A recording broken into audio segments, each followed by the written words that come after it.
Welcome to PopTernative, where we dive into topical discussions from the worlds of pop culture, social media, and sports. Here is your host, Peter Remoliotis, a.k.a. PD Beats. All right, and welcome to the PopTernative podcast here on Blab.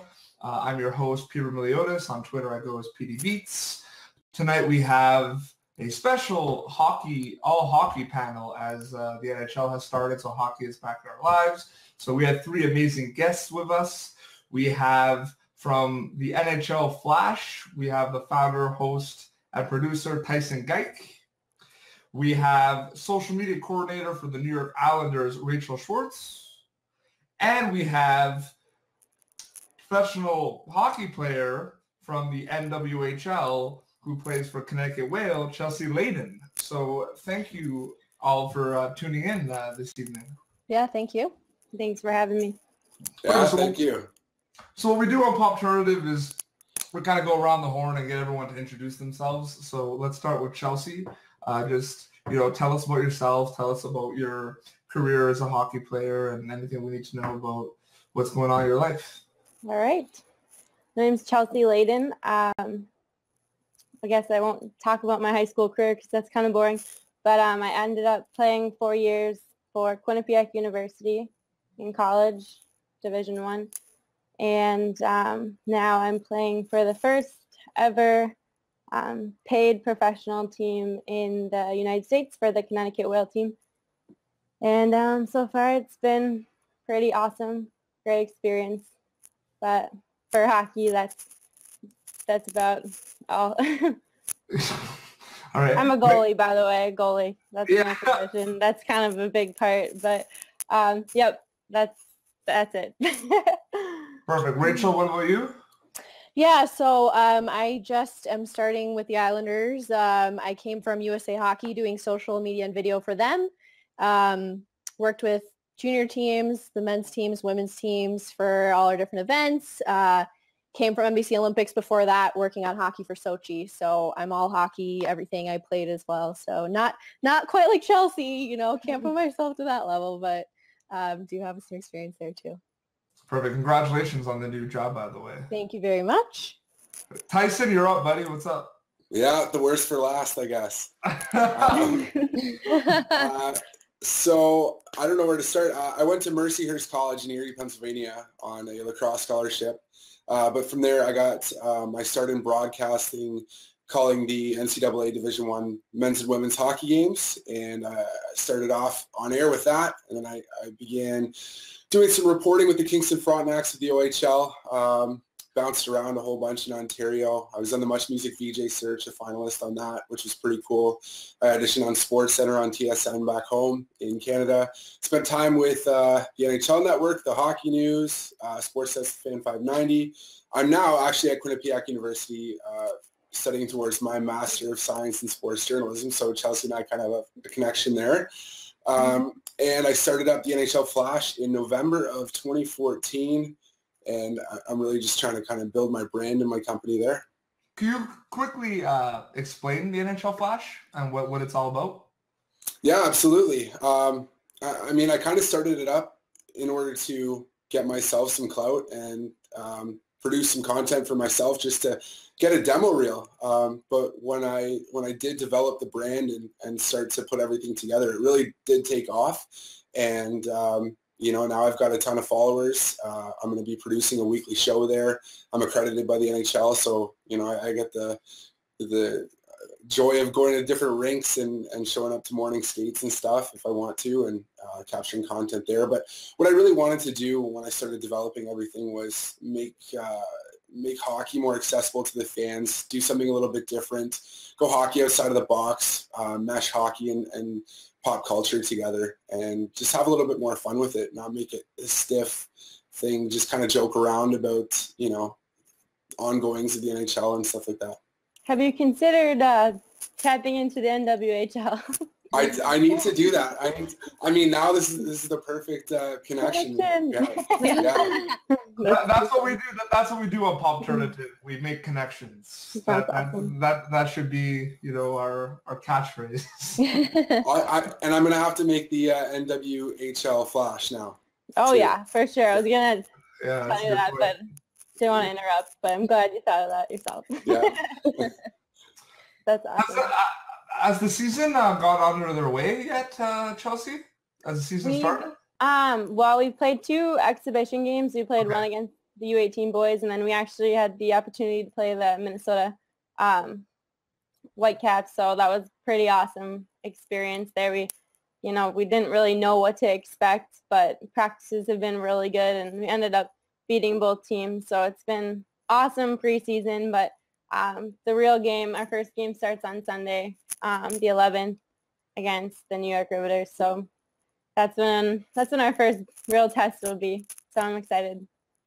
Perfect. Chetty Scrivens plays for the New York Riveters. She does. That's Ben Scrivens' wife. That's awesome. I'm hoping to get her on PopTernative at one point. We were just discussing that her team usually practices on Wednesdays, so it was a bit difficult, so we might have to do like a special one to get her on at a special time or a special date.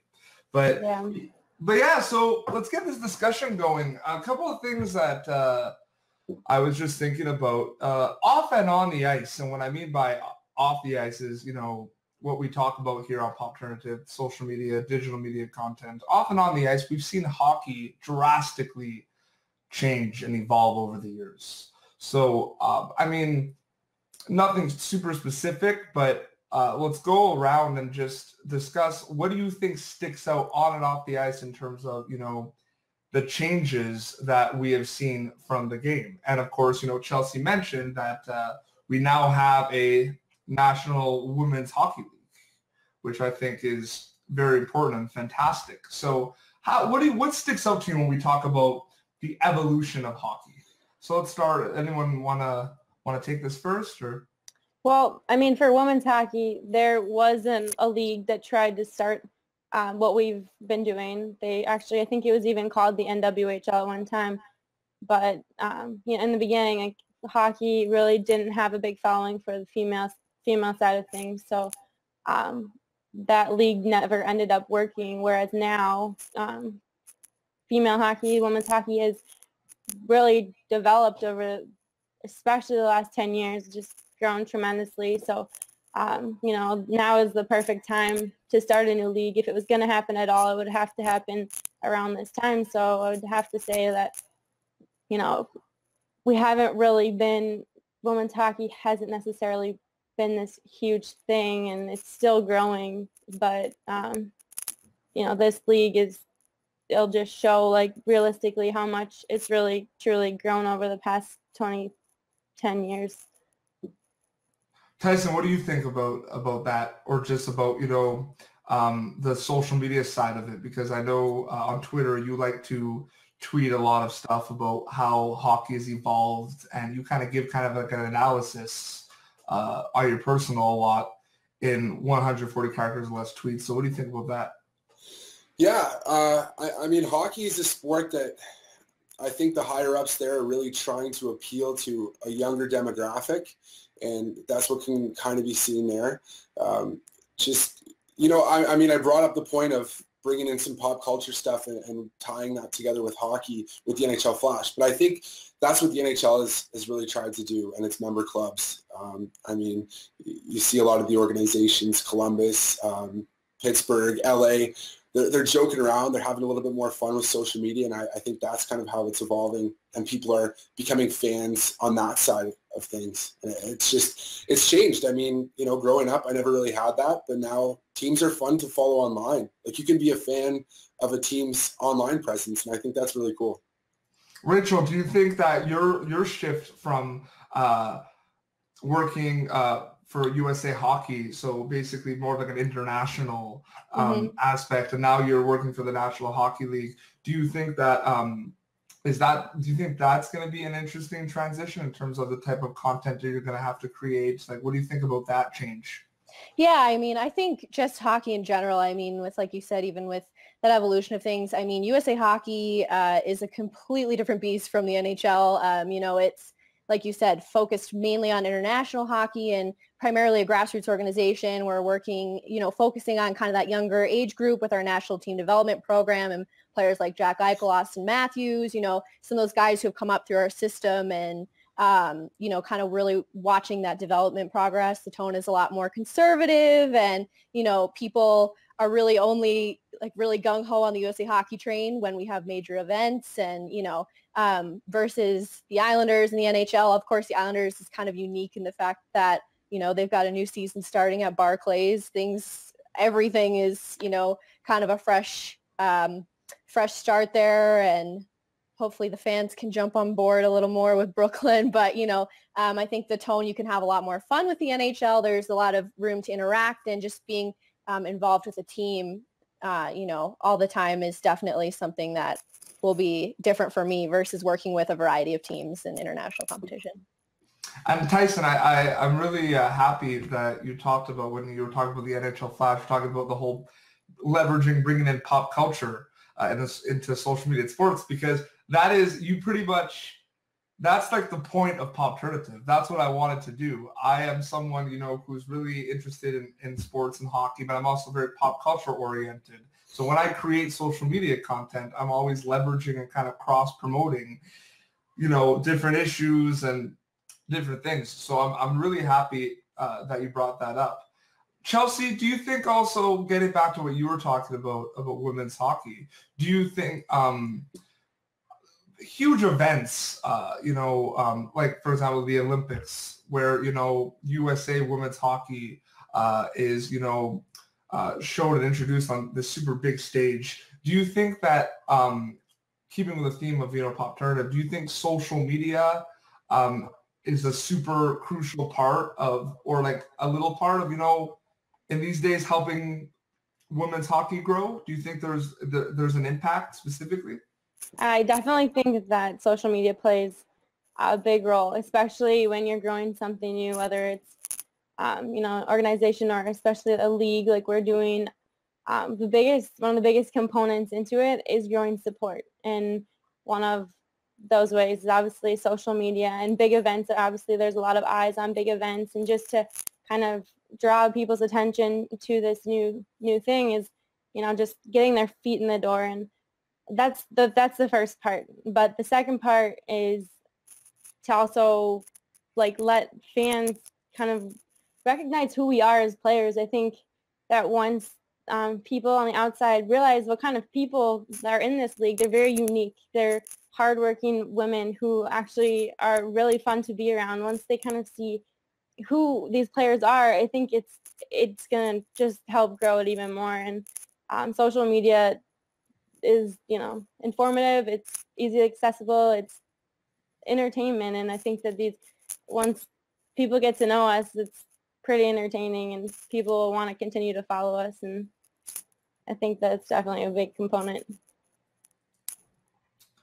Anything, Rachel, anything to add about that? Because that's kind of your wheelhouse right there, right? International women's hockey. Oh, yeah. And I mean, I've worked with, you guys in the women's teams of USA Hockey a bunch. And, I think all you guys, your presence on social media is outstanding just in terms of your interaction with fans. And, I've traveled to World Juniors, to Women's Worlds, to a bunch of different events, and just watching the difference in the player interactions with the fans is, pretty dramatic. And you guys are, always on top of your games with that. And, people like Hillary Knight with her social following, has stepped everything up to a whole new level. And just watching the interactions that you guys get with fans and the support and just that knowledge of women's hockey and what's available, it's getting out there. And, I forget who tweeted it. I think it was Alyssa Gagliardi who held up her first paycheck and tweeted it out, and it had 500 retweets or something crazy like that. But just to see those things happening, I think is so exciting. And for people to be able to feel like they can be part of that and share that on social is huge. I totally agree with you, Rachel. I think that for me, one of the most fun parts about being an athlete is being able, for all the people who I get to cross paths with on a regular basis. And I think some of my strongest friendships and my greatest support has come through social media, and we're definitely lucky to have that edge. Yeah, absolutely. What do you think about using social media as a networking tool and, you know, connecting with other athletes, or Rachel connecting with people like other social media people, Tyson, you know, as well, the ability for fellow hockey people to connect with each other is I fantastic. have to add on this. Yeah, This me is too, after you. Super funny. Mine's just kind of out there, but somehow Facebook has this thing where like common people can just like, it just pops up as like a common like ad, I guess, like add this person. And Yeah. I kid you not, 99.9 repeating % of my friend requests are goalies. And I think it's the funniest thing in the entire world because once a couple goalies start adding you, then it's like, it basically all just comes down to like a bunch of goalies friending each other on Facebook. And to me, I thought this whole thing was hilarious because now I'm friends with 5,000 people and 4,000 of them are goalies. That pops up a lot more, I find, these days with me on Facebook too. The people who you may know, and there's like a list of like 20 people.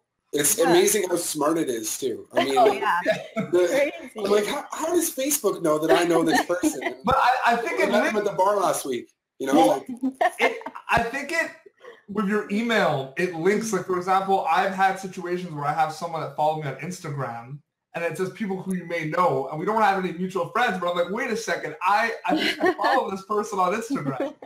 It's a little creepy. Just it is. No.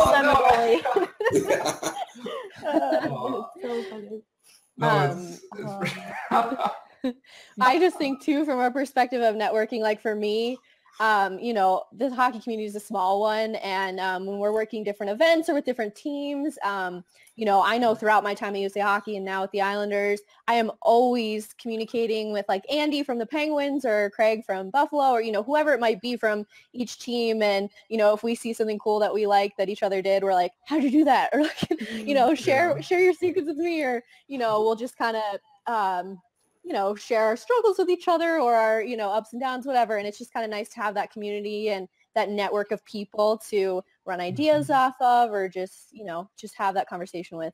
What I think is really cool too is me working with the Quebec Major Junior Hockey League and their social media. I get to connect with the people like you, Rachel, who run the social media for NHL teams, because we have a lot of your prospects. Right. Yeah. And that to me is huge, especially coming from USA Hockey. We're so focused. I'm so mentally focused on prospects and, you know, who's coming up through the chain and stuff, and, you know, just interacting with you guys and, you know, I know trying to push players, you know, on social channels from different leagues and just getting that presence is awesome.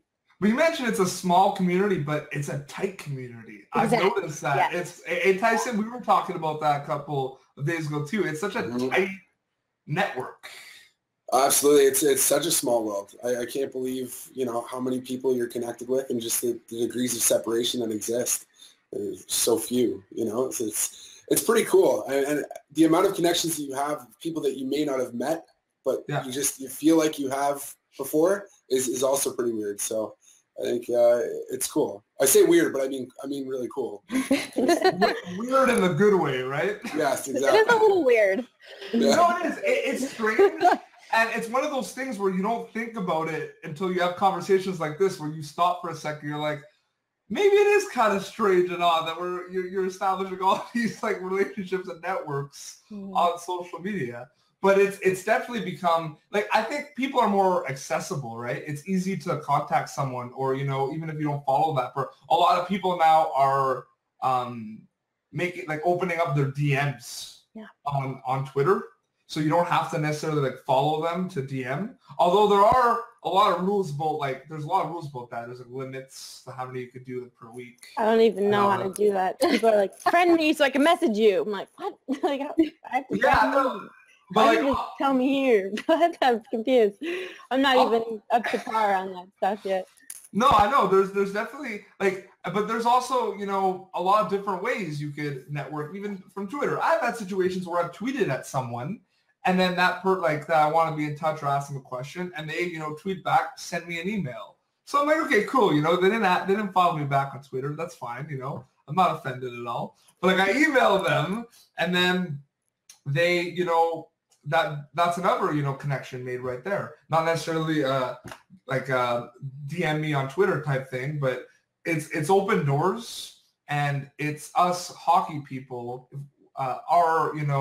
it's our choice whether we want to open those doors or not. Right. We want to walk through, if we want to open up doors and walk into them. It's up to us. And I think a lot of us choose to do so. Do you think we could kind of agree? Like, we want to meet, like, Tyson's established that it is weird in a good way. But we want to meet people. Right. You want to make your networks big. I love it so much. I had to open 2 Facebook accounts because it kept you up at 5,000 friends. And I'm like, go to this one. I can be your friend on this one. We can talk. But Facebook caps you up at 5,000. So pick your 5,000 wisely if you wanted to know. Finally saw it after 5,000. Yeah, really. I mean, I wouldn't have known that because I haven't hit that number. Well, I accept everyone.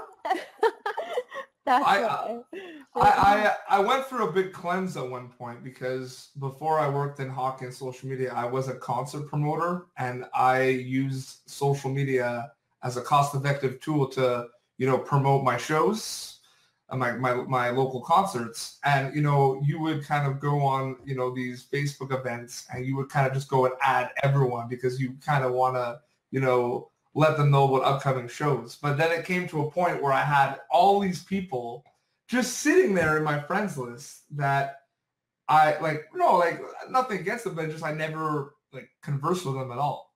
Right. Yeah. So that definitely could happen as well.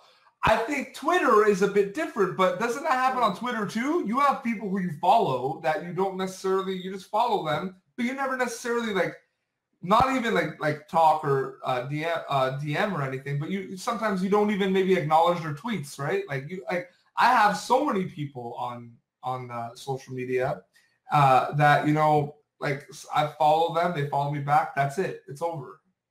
That's the end of your relationship. Yeah, no, it's there, but someone, I don't know what It's a nice gesture.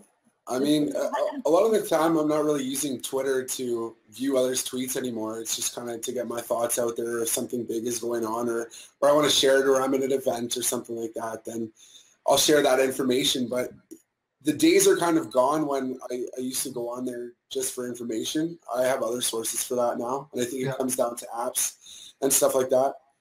Funny enough, I was just in class, and Katie Daly, who's a senior editor at ESPN, was talking to our class, and someone asked a question, what do you think is next? And she said, I don't know how long Twitter is going to be around for when it comes to that sort of thing. So it just shows how much it's evolving, the social media game, I think. Don't get me wrong. I mean, I think Twitter is going to be, relevant for another 5 to 10 years, but, ahead, I don't know how much pull it's going to have. Do you think would you say who's the top dog now social media wise? Do you think Instagram is just depends on the person, I think. Yeah, I love Instagram. So I mean, if you look at statistics, Facebook is leading the way. People spend, and this is according to ComScore mobile metrics of 2015, people are spending 25.7 hours on Facebook monthly. Instagram is 7 hours, Snapchat's 5.9 hours, and Twitter is 3.5 hours monthly. Snapchat. Someone actually tweeted at me when I was announcing the show that said that you were really funny on Snapchat. I guess so. Someone actually tweeted on my out. Snap story. Yeah, no, my Snap stories are kind of out there, but whatever. If you want to get to know me, Snapchat's becoming really popular. And I read on my LinkedIn something came up where, I don't know if you guys heard about this, but they're trying to make your selfies an ad. They're trying to, did you hear about that? They're trying to turn your selfie into an ad for products. Yeah, I did see something about that. There's a link somewhere where I was reading that popped up on my LinkedIn. So everyone's getting it because Instagram now with a sponsored post is huge. Mm-hmm. 3 or 4 of them a day come up. And I keep forgetting that it's not just a Facebook or Twitter thing now. Instagram, they're popping up. And I'm like, wait, I follow Reebok Canada? Oh, no, I don't. It's just a sponsored post. But then they posted something really cool, and then I did follow them. So it works. There you go. It does work. See, there you go. The tactics are working. So, Chelsea, this is a question that I wanted to ask you specifically. You played college hockey. Now you're a pro. How's the transition been? What's kind of the things that you realized were going to be like, what are like the hard things about this transition, and how do you think you're going to cope with them into your career as a professional hockey player? Well, I'll start off from night number one because that was the biggest shift for me.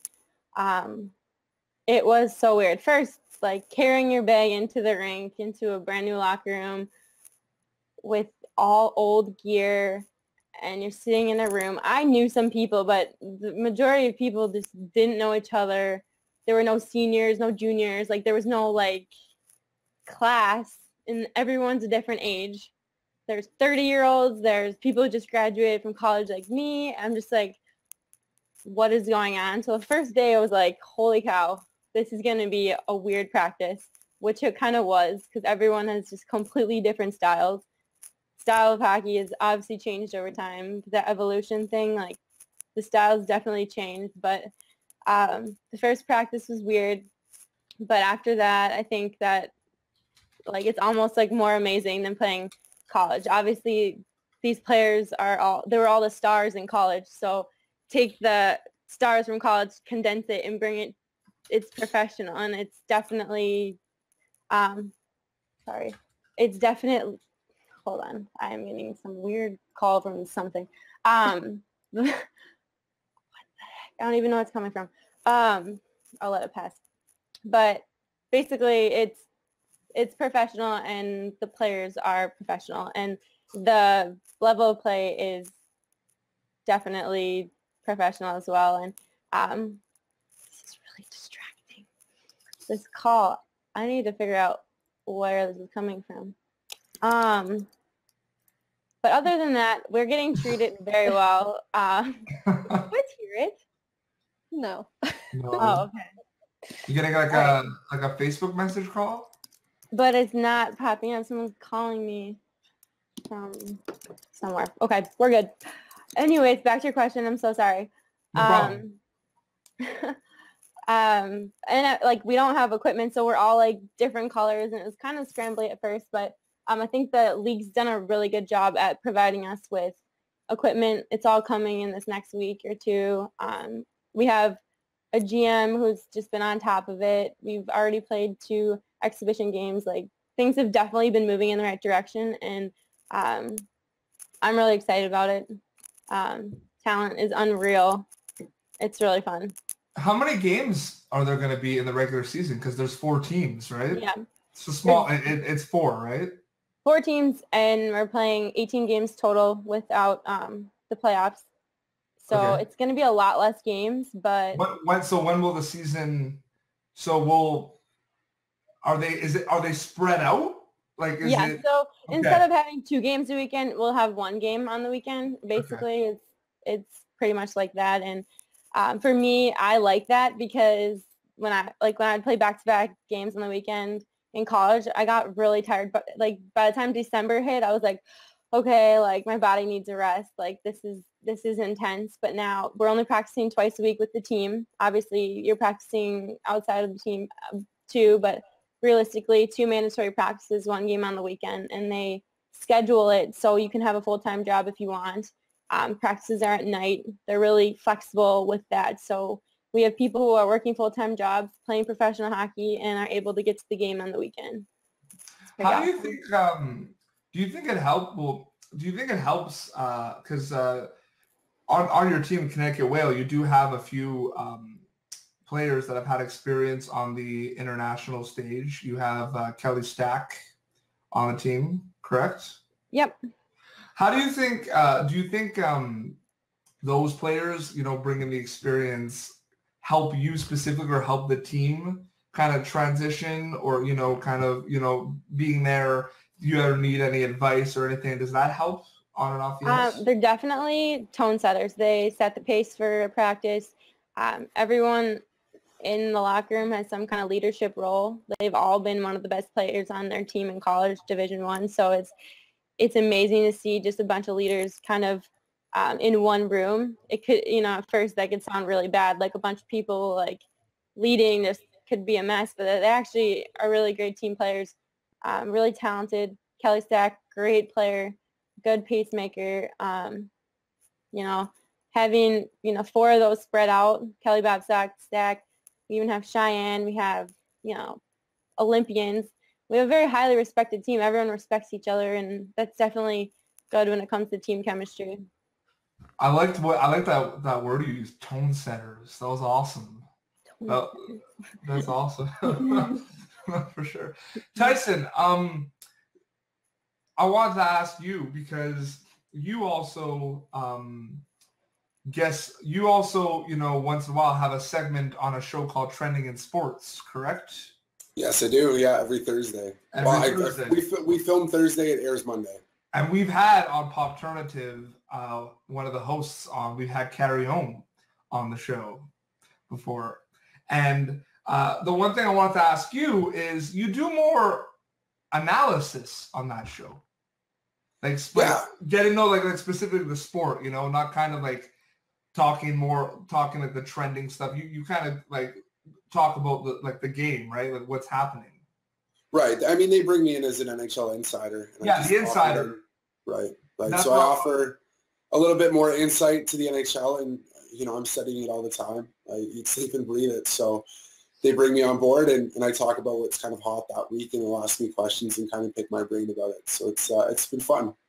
Yeah, and the reason I bring that up, and Rachel, you can chime in with this one as well, but do you think that social media who do you think social media has helped more? Because this is a question that, it might be both, but I want your opinion. So you have the people who are starting out, right? The bloggers who want to get their name out there. Mm-hmm. Or you have the people who are already known, but are not necessarily familiar with social media or social networking, that are, insiders that are using social media. Do you think that this is social media for hockey insiders or sports insiders? Do you think that is an asset for future people who, want to become journalists or insiders, where they have this platform and they have this ability to one day, be retweeted by a fellow insider that has a lot of followers? Like, what do you think about that opportunity that social media presents? Absolutely. I think you have to kind of build yourself up and gain a credibility in that and start to really build yourself. But at the same time, anyone has the chance to really do that. And if you brand yourself the right way and you brand your network or whatever it may be, I mean, look what I've done with the NHL Flash. I think the sky's kind of the limit with that, and you're able to connect with a whole bunch of people. If you carry yourself professionally and you're tweeting about relevant stuff and stuff that makes sense or stuff that's credible, I think you can certainly build a following from that. Rachel, what do you think about this? You're someone, who at the USA Hockey probably, gets contacted and gets interacted with a lot of bloggers, a lot of people who are doing it by themselves, who are not necessarily, with a television station or a newspaper. What do you think about that opportunity? Yeah, I mean, I think social media provides a whole new spectrum for people who want to get involved in the industry, or, who are maybe, have been interested in the sport and are really knowledgeable and write great pieces, or, whatever it might be.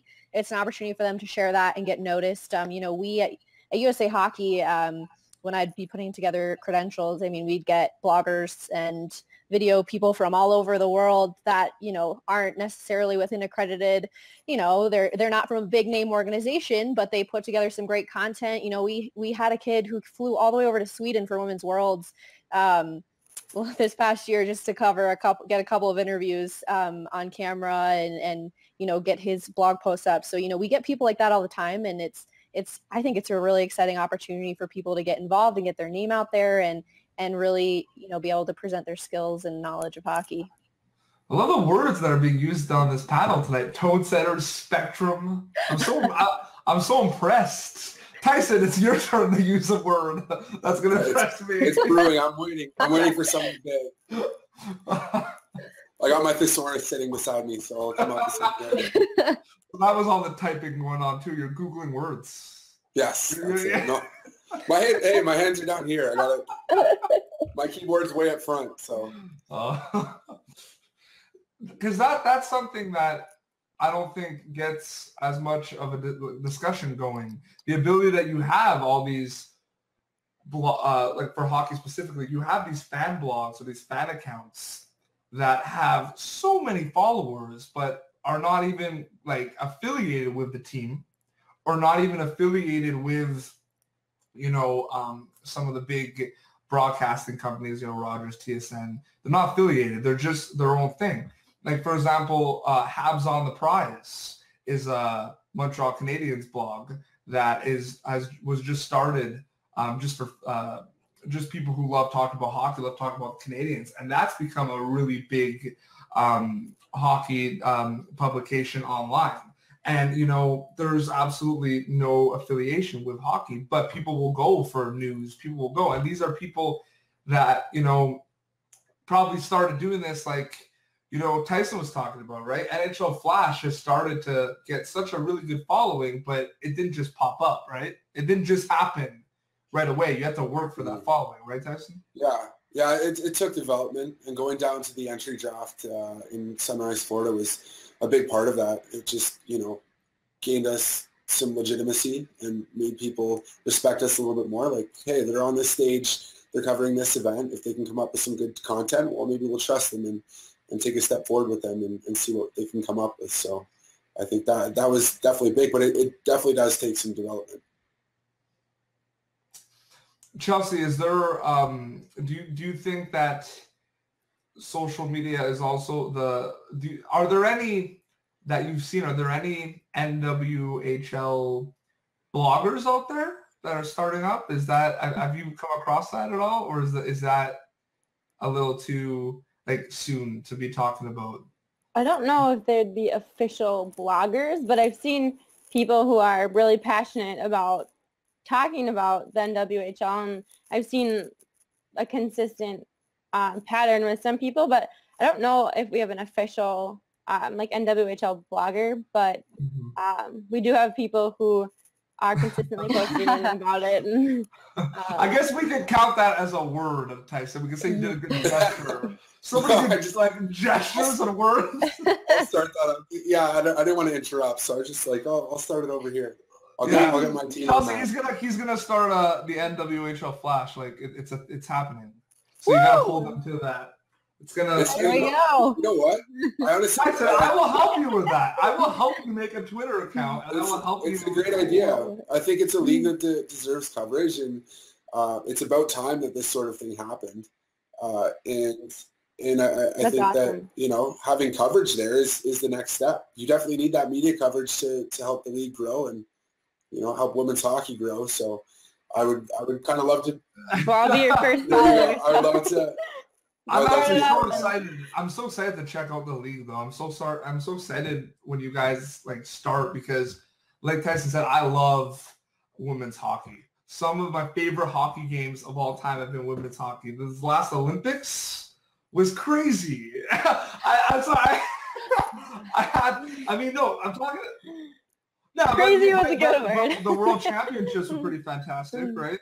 For USA. Yeah. So there's some very talented players, and it's cool how they've all decided to join the NWHL, and it was actually kind of a last-minute decision. You just had all the national team players join the league kind of last minute, and it was kind of like a tussle back and forth whether they were going to play in the CWHL or they're going to play in the NWHL. So for me, I was just like, I'm going with it. We're doing this, but it's really nice to see some of these big-name players join the league, and like you said, they're really entertaining. Some of the best players in the world. It's kind of funny because a couple of days ago, Chelsea and I connected on Facebook, and we were having a discussion, and I asked her if she's still playing hockey for college, and she said, no, I graduated. So I'm like, so now you're going to, go pro maybe in the NWHL? And she's like, well, yeah, I am playing in the NWHL, so... Of course. Yeah, okay, I'm sorry. No, it's okay. Just shows you that we don't get a ton of coverage, or people with, kind of have a better idea of it.